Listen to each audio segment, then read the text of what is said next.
Mga master, okay lang bang? Huwag niyong skip ang mga ad sa aking mga video kung okay lang mga master. Salamat sa solid na suporta po. Yon, what's up mga masters? Nandito na naman tayo sa panibagong araw, panibagong kabanata na naman ang pagsasama-samahan natin ngayon guys.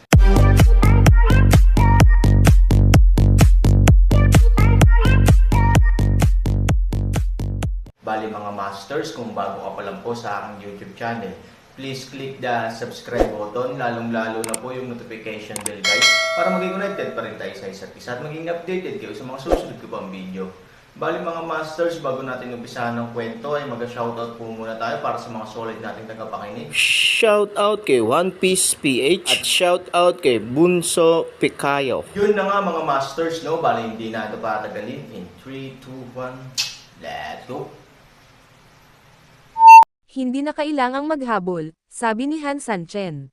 Hayaan mo na lang sila ng ganito. Naguguluhan si Ivory. Sa level nilang mag-asawa, kung gusto nilang maging inseparable ang team na ito sa Yetian City, halos sulat kamay na lang, kahit may kaya talaga ang nasa kabila. Ngunit ang hindi naintindihan ni Ivory ay kung bakit pinili ni Han Sanchen na umalis ang grupong ito ng mga tao. Alam mo, may dala silang malalim na banta. Totoo ito, kung hindi ito aalisin sa ngayon, magdudulot ito ng mga problema sa hinaharap. Patayin mo sila, ano? Nakangiting tanong ni Han Sanchen. Sa katunayan, napansin na ni Han Sanchen ang kakaiba ng buong birhen na kagubatan sa labas ng Yetian City. Ang napakalaking itim na hangin na iyon ay malamang na may sariling kapangyarihan. Ang puntong ito, bagaman ito ay isang hula, ngunit ang sinabi ng tao ngayon ay walang alinlangan na sumusuporta sa puntong ito. Sabi niya, hindi dapat umasa si Han Sanchen na takasan siya ng tahimik. Ito ay nagpapakita kung ano. Ipaliwanag na dapat mayroon silang isang bagay na makapagbibigay sa kanya ng sapat na tiwala sa sarili. Pangalawa, si Guchu.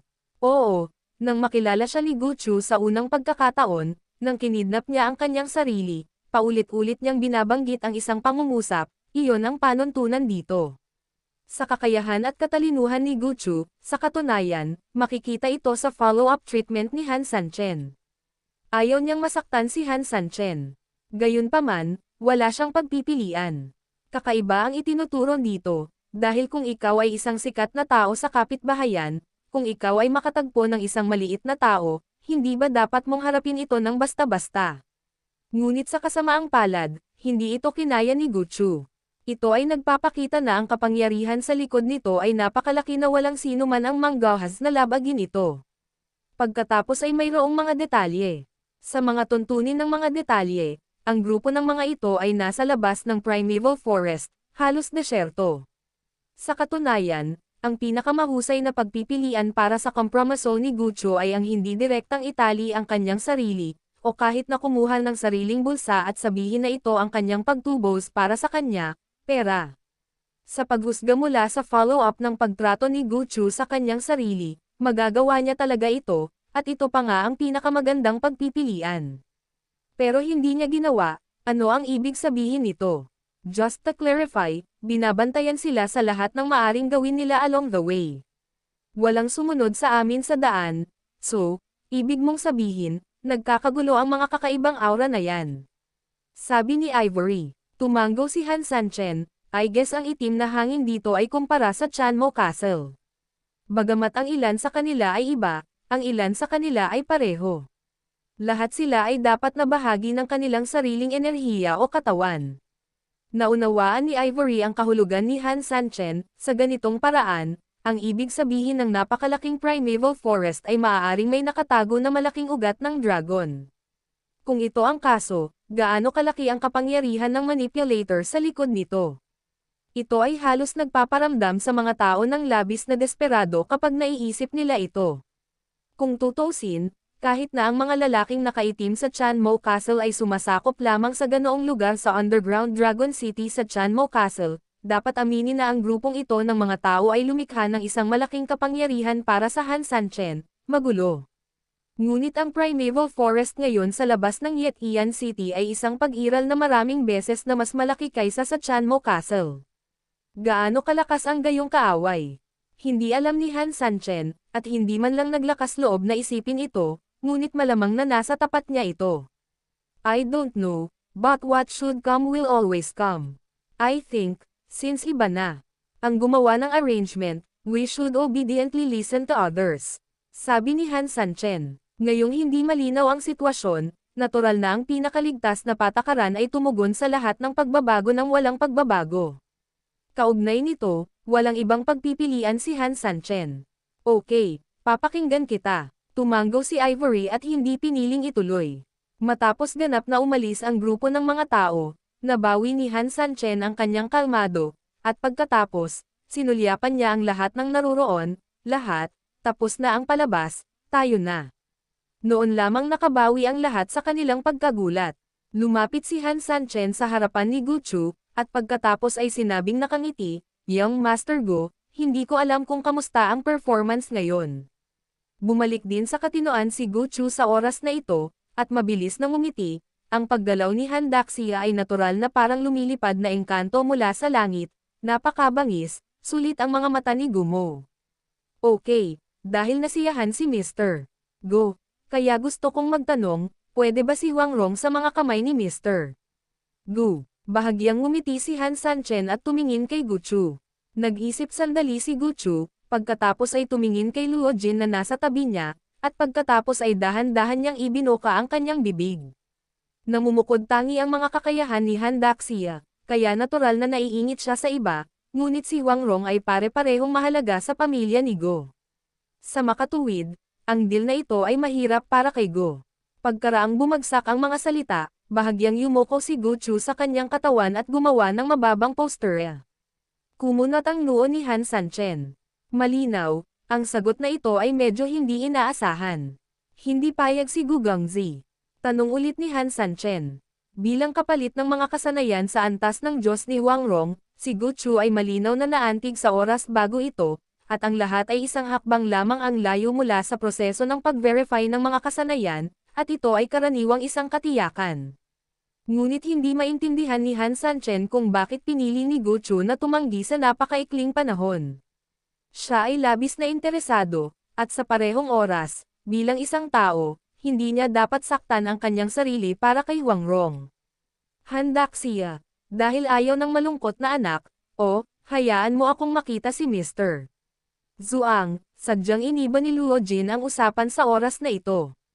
Ang lalaking may apelyidong Zuang ay nagpipigil ng kanyang galit sa unang bahagi, at sa ikalawang kalahati, matapos makumpirma na ang kalaban ay si Han Sanchen, ganap niyang pinatay ang kanyang apoy at naging pipi. Ngayong bigla siyang tinawag ni Luo Jin, hindi niya naintindihan ng ilang sandali. Mr. Zuang, gusto kong ipaalala sa iyo na halos lumipas na ang oras. Pagkatapos mailabas ang bill, ito ay handa na at dadalhin sa korte. Sa oras na iyon, kahit sino ay dapat pumirma at magbayad. Ikaw, huminto si Luo Jin. Sa pangkalahatan, binabalaan na niya ang taong may apelyidong Zuang na kung talagang hindi sapat ang pera, dapat niyang ibenta ito ng mabilis, kung hindi, kapag natapos na ang lahat, wala nang lugar para sa pagsisisi sa oras na iyon. Nang makitang hindi nagsasalita ang may apelyidong Zuang, lumapit si Luo Jin sa kanya at mamulong, kung talagang wala kang sapat na pera, ibenta mo ito ng mabilis. Mas mabuting itigil ang pagkawala sa oras kaysa mabulok sa iyong mga kamay. Sa oras na iyon, alam ng lahat na kung ikaw ay masikip sa pananalapi at nais mong ibenta ang Wheel of Fire, ikaw ay magiging mga negosyante. Ano sa tingin mo ang mangyayari? Paano pa? Maasahan pa ba nilang gunitain ang kanilang dating pag-ibig at bigyan ang kanilang sarili ng isang kamay? Huwag mo nang isipin ito. Magkaibigan lamang ang mga negosyante kapag ang kanilang mga interes ay naaayon sa kanilang sariling mga kondisyon, at kapag ang mga interes ay bumagsak, gaano man kahusay ang isang kaibigan, ito ay isang kaaway din.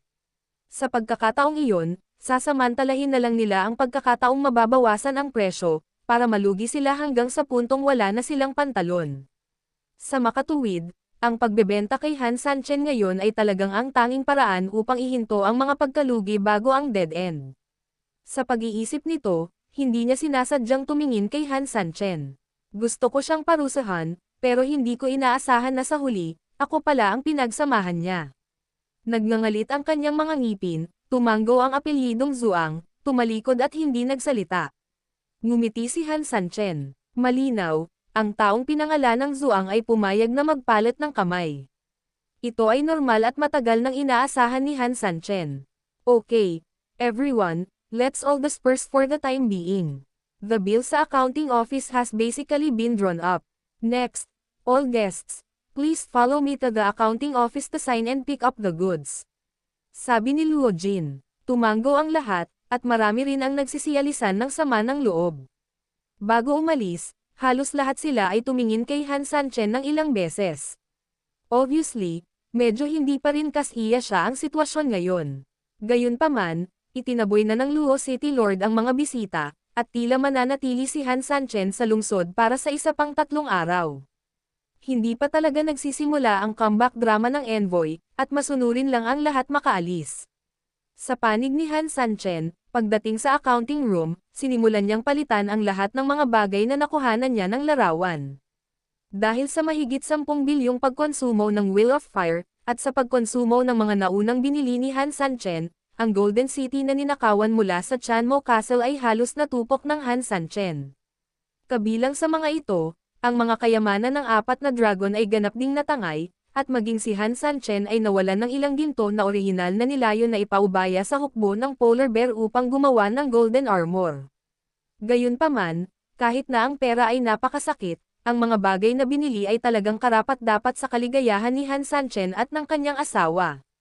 Si Su Yingxia ay na-deploy halos sa buong katawan niya, at ang polar bear army ay karaniwang may solidong background ng pamilya. Ang susunod na hakbang ay ang paggamit ng mabuti sa mga bagay na ito at ilabas ang kanilang halaga.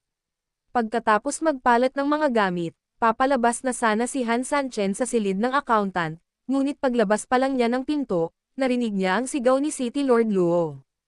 Hero Han, please stay still. Lumingon si Han Sanchen at ngumiti. Bakit? Natatakot talaga si Lord Luo na tumakas si Han, kaya hindi niya maipaliwanag sa iyong espesyal na sugo. Hindi rin nagalit si City Lord Luo, at sinabing, Hero Han, dapat ba tayong uminom ng tsa pagkatapos ng hapunan para maging romantiko? Nangyayari rin na may gustong makakita sa iyo. Huwag kang padalos-dalos sa pagtanggi. Kung hindi mo nakikita ang taong gustong makita ka, natatakot akong pagsisihan mo ito habang buhay. Nang marinig ito, biglang naging interesado si Han Sanchen, talaga. Pangunahan ang daan. Si Han Sanchen ay hindi nagsalita ng walang kaparirikan, dahil napag-usapan na ito ni Lord Luo, talagang gusto niyang makita kung sino ang gustong makakita sa kanya. Tumango si Luo Jin, at inakay ang mag-asawa patungo sa isang lugar. Isang grupo ng 3 tao ang pumunta sa mga mapayapang lugar, at si Luo Jin ay tila sadyang umiiwas sa paningin ng karamihan. Hindi nagtagal, huminto silang 3 sa isang likod bahay. Laminggalinga si Luo Jin, at pagkatapos makumpirma na walang tao, umubo siya. Binuksan ang pinto, at pinapasok ni Luo Jin ang mag-asawa. Mabilis na isinara ang pinto sa likod, at pagkatapos ay tiningnan ni Han Sanchen ang eksenang nasa harapan niya. Bagamat ito ay likod bahay, maaari itong ituring na mga ibong umaawit at mabangong bulaklak, na may maliliit na tulay at umaagos na tubig. Sa di kalayuan, may pavilion sa timog silangang sulok ng patio. Ang puting gasa ay nakasabit ng bahagya sa pavilion, at ang mga pagsabog ng magagandang tunog ng piano ay lumalabas dito, na nagpapaginhawa sa pakiramdam ng mga tao at mapayapa. Tumawa si Han Sanchen, nakalimutan ko, si Mr. Han ay talagang hindi isang malayang tao ngayon, siya ay isang alipin ng prinsesa. Sa lupaing ito ng mga demonyo, mayroong tunog ng piano, na bihira na, at sapat na rin ito upang mapasaya ang mga tao. Ngunit dahil dito, hindi maisip ni Han Sanchen kung sino ang makakapatugtog ng ganitong uri ng tunog ng piano. Lahat sila ay malalaki at 3 magaspang, hinayaan mo silang tumugtog ng bulak, tumugtog ng piano. Sa makatuwid, mayroon lamang Luo Yinger, ang prinsesa ng Yetian City na nakilala ko sa auction noon. Siya ay isang magandang babae, at siya ay maamo at mabait. Siya lang ang taong makakasama ni Han Sanchen sa isang katulad ni Chin. Hindi huminto ang tunog ng piano, ngunit ang mas payat at umaagos na tunog ay tila ang pinakamagandang tugon kay Han Sanchen. Pagkalipas ng ilang minuto, bahagyang huminto ang mga kwerdas, at natapos na ang kanta. Si Hero Han ay parang isang tunay na Diyos na minamaliit ang mundo. Si Luo Yinger ay isang prinsesa sa pinakamaganda, ngunit ang pinakamasama ay isa lang siyang demonyong babae. How dare Hero Han na maging alipin? Matapos mahulog ang mga salita, bahagyang umangat ang figure sa puting gasa at bahagyang sumaludo kay Han Sanchen. Ang prinsesa ay nagbibiro, ang prinsesa ay isang katawan ng ginto, at ako, si Han Sanchen, ay isang mortal lamang. Sa alipin auction noon, sa ilalim ng pangungutya ng libu-libong tao, si Luo Yinger lang ang desperado na bumangon sa sarili. Batay sa kaalamang ito lamang, si Han Sanchen ay nagkaroon ng napakagandang impresyon sa kanya. Magalang si Hero Han. Mahina siyang tumugon, at kaagad pagkatapos niyang magsalita, bahagyang binuksan ang puting gasa, at dahan-daang lumutang pababa ang isang pirasong papel. Humigit kumulang kalahating metro sa harap ni Han Sanchen, lumipad ito sa ere. Mula sa anggulong ito, malinaw na nakikita ni Han Sanchen na mayroong 3 malalaking karakter sa piraso ng papel na ito. Kontrata ng pagbebenta. Para sa iba pang maliliit na karakter, hindi binasa ni Han Sanchen ang mga ito, ngunit maaari niyang hulaan ang isa o dalawa. Nabayaran ko na ang bill na ito, kaya sa teorya, kasama nito, si Daxi Han ay alipin na ni Luo Yinger. Pero, pagkahulog ng mga salita, nasunog ang papel mula sa manipis na hangin, naging abo, at dahan-daang nahulog. Prinsesa, anong ibig mong sabihin? Tanong ni Han Sanchen. Ang mga tagaming ay hindi nagsasalita ng madidilim na salita. Sa auction, nakita ni Luo Yinger si Hero Han sa unang pagkakataon at alam niyang pambihira si Hero Han. Kaya naman, binili ni Luo Yinger ang bayani sa presyong 3 milyon. Naniniwala si Luo Yinger na talagang sulit ang pera, sagot niya. Sinabi ni Han Sanchen, kung gayon, bakit mo binili si Han, at pagkatapos ay sinunog mo ito sa iyong sariling pagkukusa? Hindi ba ito isang pag-aaksaya ng tubig mula sa basket ng kawayan? Hehe, sa puso ni Luo Yinger, si Daxi Han ay hindi kailanman naging alipin. Ang binili ko ay isang asawa. Gayunpaman, nang makita kong handa kang maglaan ng pera para kay Ivory, alam kong nanalo ako sa pagbubukas, ngunit hindi ko ito mabibili, hanggang sa wakas. Kaya, ang deed of sale na ito ay sa pangalan lamang. Posible kayang kunin ko ito at hilingin sa iyo, Han Sanchen, na maging alipin ko. Hindi ba? Ito isang langgam na pinipilit ang isang elepante na magtrabaho para dito. Nang marinig ang biro na ito, nakangiting tumanggaw si Han Sanchen, utang si Han sa prinsesa ng isang pabor. Natatakot ako, mayroong higit sa isang pabor.